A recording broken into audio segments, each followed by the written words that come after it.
Hey there, Nocturnes! Welcome back to English Me dito sa Nocturnal Sage, a guide for those left in the dark. Ako nga pala ulit si Kuya En, ang inyong class president. Noong nakaraang meeting with Sir Jeremy, diniscuss niya ang tungkol sa psychoanalytic criticism.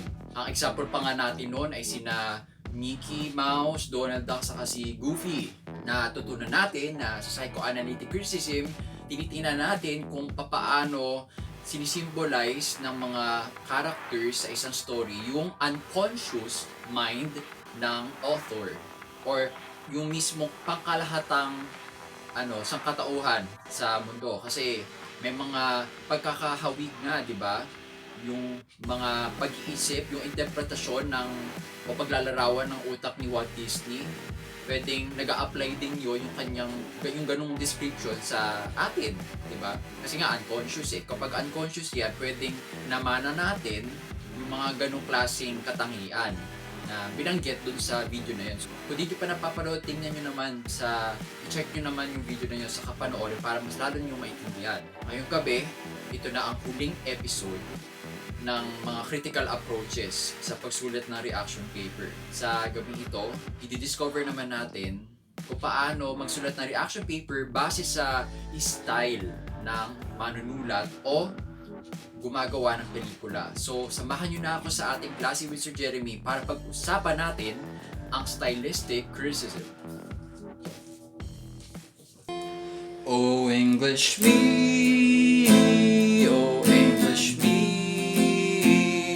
Gusto kong matuto ng Ingles pero hindi alam kung paano. Good evening, Nocturnes. Now we're on the last approach for the Critical Approaches series, Stylistic Criticism.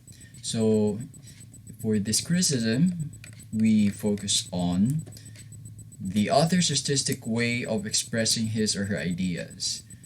Usually, stylistic criticism applies to written texts, but for the sake of appreciating how this works, we'll take it to even the mediated level, the visual ones, the nonverbal images that you encounter when you watch your favorite movies or TV series. For stylistic criticism, we focus on the uniqueness of the author's use of visual aids or play of words, those kinds of things. For poetry, for instance, we could focus on the author's sounds, repeated, let's say, consonant sounds or vowel sounds. But in application for tonight's session, we'll focus on High School Musical directed by Kenny Ortega.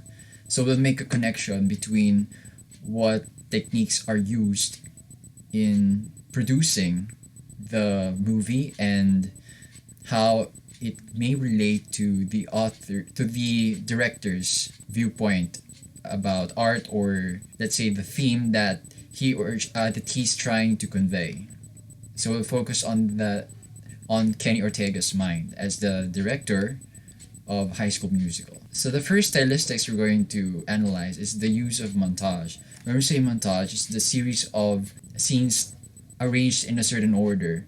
It's a simple run of these scenes where characters may not have a fixed dialogue, but the words that are said are merely coincidental because they appear in the selected scenes. So as an example, in the movie, we see there are times when the one scene of Gabriela practicing and then another scene of Troy practicing, and then alternately they are seen and then they disappear just to show probably the passing of time. So that's montage. So how it applies to Kenny Ortega's attitude towards art, maybe it's his way of articulating, maybe the best way he could think of to articulate how the friendship of Gabriela and Troy is becoming in the movie, how it deepens as they engage in the musical production, rehearsals. Second is the complex choreography. If you saw the three installments, you would see that the steps are they're meticulously rehearsed. That there's always a specific counting, a specific pattern for performing these steps. Whenever there's a singing scene, you could spot that The movements are well timed and they're purposefully done and not merely improvised. So what does it have to do with Kenny Ortega? Maybe as a director, he's very particular about minor details. The last aspect of the stylistics is the danceable songs. If you notice, almost all the songs in High School Musical could be danced. Consider the rhythm, right? They're often fast paced, or if they're slow, you can at least waltz to every beat of the music. So what does that imply about Kenny Ortega's attitude towards art? Maybe his genre is dance, and maybe he himself is a dancer. So that's how simple stylistics is. You just focus on the way images are presented and what perhaps message is being implied by those verbal or usually visual cues if you're writing a reaction paper on movies on film. But if it's literary, focus on the rhymes, focus on the arrangement of words, how they appear on paper or on the virtual text field. Congratulations for making it through all critical approaches. Prepare for the next chapter. Oh English me, oh English me, gusto kong matuto ng Ingles pero hindi alam kung paano. Sino ang magtuturo? Gusto kong matuto na talaga. Oh English me.